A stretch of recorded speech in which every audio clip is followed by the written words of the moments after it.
Google, one of the magnificent 7 stocks, took quite the wallop today. So I'm wondering if we're going to start seeing more red days on the magnificent 7 stocks, where potentially can money flow towards? So we're going to start to look at some relative rotation graphs here on today's Stock Market Brief show, and then map out some sectors and some individual stocks that we may see some money flow into. Let's get into it. All right, everybody, if you want today's chart deck, make sure to hit the pinned comment section. You can download it for free. There's also a link to my swing trading community, which is only $9 a month, or you can pay annually and save. It ends up being like $7 a month. And we have all kinds of goodies within the channel. I'm not going to talk too much about that today because we're going to just get right into today's episode. We're going to start off here looking at the Fed Watch tool, and really quickly what I see going on right now. If you're unfamiliar with this is the Fed Fund Futures. These are tradable products. Believe it or not, yes, they are tradable products. And it's just giving us an idea as far as probabilities go into the end of the year, which is right here, of how many rate cuts we'll likely see. And you can see over here in March, which is the most nearest Fed date where we're going to get the interest rate decision, there's about 100% probability that we will be keeping rates where they're at, which is 525 to 550. If you go out to May, there's an 80% probability. So the market right now is pricing in higher rates for longer, right? The Fed is trying to bring down inflation.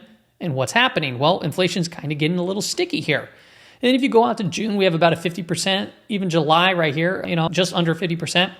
And going till December, what you'll see in the market do is price in less and less rate cuts. So are they starting to actually believe what the Fed is saying? Right now, they're pricing in 1, 2, 3 rate cuts for the year, which is a big change from what we've priorly seen. And as this is taking place, what are we seeing with the 10-year yield? Well, the 10-year yield broke out here, and now we're seeing some volatility. But even today, it caught a nice little bid here, going up almost 1%, closing at we're going to just round up to 4.3%. So if we start to continue to see strength here, that can give us an indication of potentially what assets to start looking into from a rotation standpoint.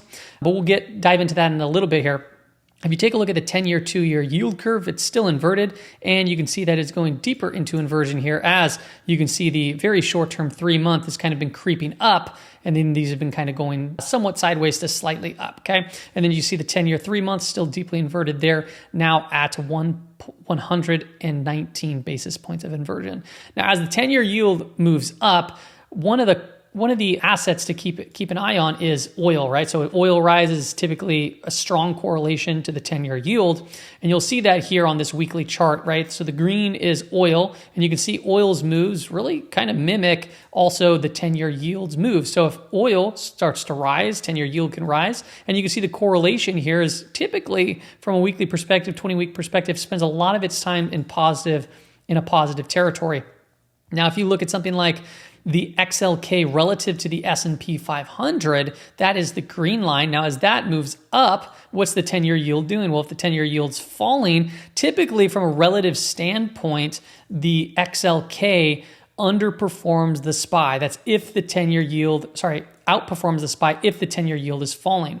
So my thought here is if the 10-year yield does want to start to move higher, that probably means that from a relative standpoint, XLK could underperform the SPY. And we saw a very slight mix of that today. So we'll go into the Mag 7 stocks from an absolute perspective later. And you'll see here over in the correlation matrix here, it typically spends most of its times in a negatively correlated state. You get some spikes above, but the majority of the time, when looking back at a 30-day correlation, the relationship between 10-year yield and the relative strength line between tech and SPY typically is a negative correlation. Okay, so once again, what does that mean? It means if the 10-year yield rises, typically, it doesn't mean the XLK has to go down, but it typically means from a larger correlated standpoint that it underperforms the S&P 500. Okay, and that makes sense because why? Well, I mean, if there's a strong correlation here, this means that energy is typically the overperformer. And well, what happened today while the 10-year yield rose? You had energy as one of the top performing sectors. It was only up 0.35%. And then if you look down the list, we have technology that was rather flat. And then because we had such a big move in the 10-year yield, you see things like real estate and utilities towards the bottom of the list there. So looking at the heat map, the big one that took a wallop today was Google. It was down 4.5%. Apple was down almost 1%. Microsoft as well. Nvidia remained basically flat, and Amazon did there too as well. So I want us to take a look at some of these magnificent 7 stocks from an absolute standpoint, because if we are going to start to see these consolidate or pull back, where can potentially money go to? And we'll look at the relative rotation graph. Now this is Apple, and you can see here looking at Apple where we currently are down, points, about 1% today. But if you just look to the left of the screen, Apple really hasn't gone anywhere since June of the prior year. So despite seeing things like Nvidia continue to push higher and higher, or Meta and Amazon pushing higher and higher, one of the largest market cap names has kind of been going sideways. And what I find interesting here, I'll pull up my old chart here that I know some people are tracking from when I posted it on Twitter way back when. Over here, we drew out kind of a schematic of what it might look like for a longer term distribution type pattern, the Wyckoff distribution pattern. Now this was you don't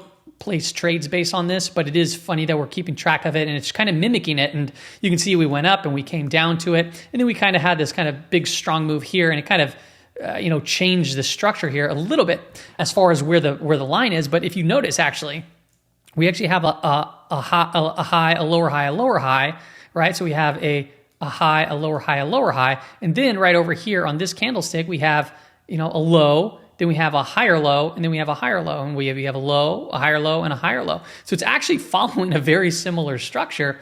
So, are we about to move into potentially an upthrust phase? Maybe perhaps, after this, weakness of seasonality kind of passes us through, which I'll update you on the chart on that.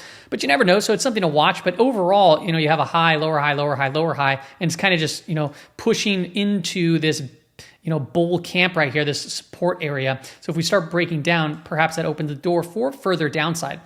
But just looking at this schematic, if it's going to continue to track, hey, perhaps if we take out the high right here, this, right here where we drew it out, kind of that high, maybe perhaps that opens the door for a little bit of a pop to see that upthrust after a period of distribution. Okay, let's take a look at Google. So Google's also, getting hit today, a lot of volume to the downside. Is this just a temporary pullback? We have a high, lower high, lower high. So you do want to get back above this high right here to, negate these lower highs structuring. But if I just draw a line going back to the left of the chart, it is pulling into an area where we saw a lot of chop. So to see price action bounce from these areas or chop around in this area, potentially wedge out even further, can be something to continue to watch there too as well. Microsoft is not even a week or so, a couple of weeks separated from its all-time high. So this could just be a stronger consolidation over here. But we are starting to see some more potential possibilities of distribution as we're kind of like getting a little bit whipsawier back in here. Could be creating somewhat of a head and shoulder pattern that would negate if we start breaking the high of this prior day. But overall, the trend is up on Microsoft. Amazon's also, we hit an all-time high today. I believe it was an all-time high in the price of Amazon. We didn't close there, I don't believe, but we didn't close there, but we definitely hit that high. So this one's also in a very bullish trend. You can see price action kind of consolidated here, and we broke out of this little wedge pattern on Nvidia earnings. Meta, the same thing, right? Meta's kind of this consolidation after a strong earnings, and we're not too far off that 500 psychological level. So perhaps there's still some more, gusto in this, perhaps to go test the 500. There's a negative divergence that's currently building. So it's continue to watch, but it is in bullish context. And then Nvidia has been kind of a one-way ticket. And then as earnings came out, we had some follow through to another all-time high at around 825 today. It finished slightly up, but not the greatest looking candle, right? It's just an inside trading candle, and it closed towards the low of the day. So if we start breaking the low of today's daily candle, which was 785 basically, maybe that opens the door to come back, test $10 lower, or even potentially lower at 775. That's the low of the prior day's trading candle, just about. And then Tesla is another one I'll really quickly talk about. Tesla, the context of the chart, if you just look back at 200, we have, we've been going sideways, very similar to Apple. So as far as like, hey, does this have a big control in the overall market? No, not really. I think that Nvidia is the most dangerous stock here in the market based off of implied volatility and how the market tracks so well. Like if this goes up, the market responds pretty well, meaning that if this gets hit, perhaps the market might respond pretty poorly, or they may try to rotate into things like Tesla or potentially even Apple, as Apple's been kind of, setting potentially up to break one of these lower highs. Okay, so that's kind of what I would be thinking about. When I look at Tesla, you can look at this from a bearish and bullish perspective. Bearish meaning that all year it's been basically going down, and it could be very well forming somewhat of a bear flag right here, right? So you have the pole, it's kind of moving up. However, we're above the 20-day moving average. It's starting to curl up. Today, we saw some relative performance. It was up 3.87%. So that's a positive sign as it's kind of getting hung up at around 200. Now, from a bullish perspective, this could be considered a little inverse head and shoulders, right? We broke the neckline, and now we're kind of consolidating tightly here in this little wedge pattern. And if we start breaking out, that opens the door to come test this gap fill, the year-to-date anchored VWAP, which is right slightly above us, and also the declining 50-day moving average. So just be aware that even if we were to come up, up to 210, it could still technically be a bearish structure being formed right now in Tesla. But as long as we can stay above this 20-day moving average, I think that that's a good sign. It's if we start closing below it and it starts turning back around, that would be a little bit more negative. So yeah, bullish and bearish here. The short-term bullish as far as today's rotation, but if we start, breaking out of the consolidation to the downside, I'd say watch out there. Okay, so those are the Magnificent Seven. If we start seeing more rotation out of it, where can we potentially go to? Well, I'm just pulling up a very short-term 5-day trading relative rotation graph. So this shows us relative performance of the 11 sectors that make up the S&P 500 relative to the SPY. And there's 4 different quadrants. You have lagging quadrant, weakening quadrant, improving quadrant, and leading quadrant. And what you want to do is you want to be on the right-hand side and you want to be going into the leading quadrant, or you want to be into the improving quadrant heading towards leading. And something that I've noticed here is in the short term, technology is actually starting to tail into the lagging quadrant, meaning we're getting rotation from a relative standpoint we're getting a rotation out of technology stocks. And this makes sense because once again, right, if the 10-year yield continues to rise, as we pointed out earlier, that could be not such a good sign. But what do we start to see here already in the green? Well, we're seeing energy is, tailing into the leading quadrant. We have XLB, we have XLF, XLV, and XLI. And I want to kind of focus here on XLE as it's kind of more into the top corner here in currently the leading quadrant. So this is, from a relative standpoint, one of the stronger on the very short term. And if I pull up the absolute perspective on all these charts, right, which I'm not going to do, these have been showing great relative performance. And energy is the one that's actually kind of been going sideways here, getting back above some key moving averages, and potentially even breaking out of this little downtrend here. So you can see we saw this big burst there with some strong volume, and we're kind of consolidating these moves. And this makes sense to me because if the 10-year yield is rising, once again, right, you typically see like oil rising, and oil has a strong correlation to energy names. And that's why we could potentially be seeing this setting up for a move higher. And if that is the case, well, we need to start looking at some energy names. So what could be some energy names? Well, let's pull up a rotation graph here of this is the benchmark that we're looking at XLE, and we're looking at the various components that make up the XLE, but I've only showing the ones that are moving into improving in the leading quadrant. So you have a name like FANG, TRGP, you have DVN, OKE, Oxy, right? And then you have some other ones over here as well. So I'm going to show you some of the names and even some names that aren't on here just to get on your radar and how they're kind of setting up from a risk to reward standpoint. So if we look at something like FANG, for example, why is FANG doing so good? Well, we saw from a rotation standpoint, we see this, lower high, lower high, lower high, but we're starting to see some higher lows right here. So price it expanded, it contracted, got very tight, and we saw an explosive move from it and some follow through. So this is some very bullish price action as we saw a big move in strong volume, and you might call this a bull flag in the making, right? And then as it stands right now in the very near term, it's actually getting pretty tight in a little flag formation.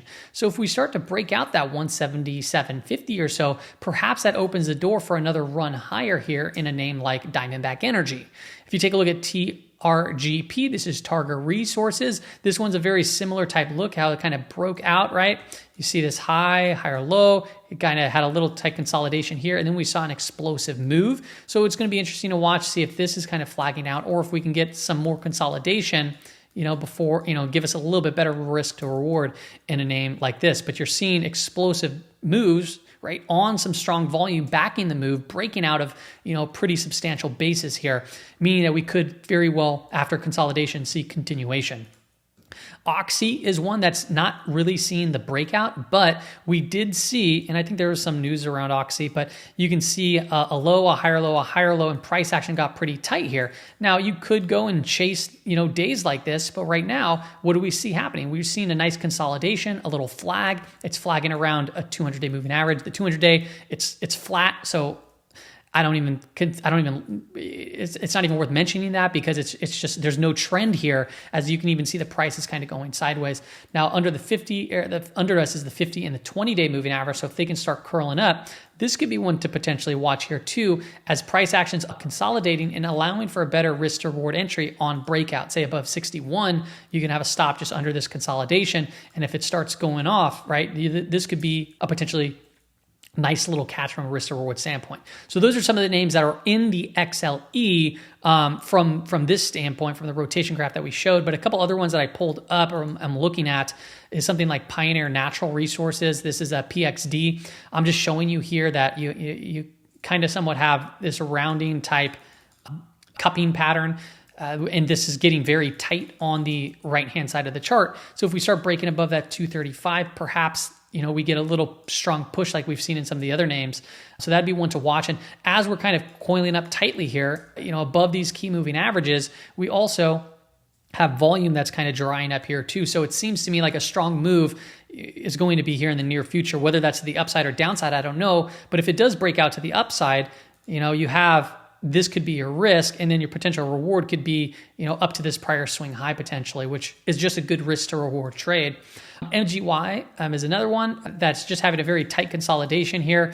Could be one to watch, and you can see as it's consolidating, volume's really drying up here too. So if we can get a little bit more of a consolidation and break from this, maybe that's the ticket that we need for a push higher into this prior area of supply. So you have your risk, right, and potential reward up to and around that same area. So a pretty good little setup there.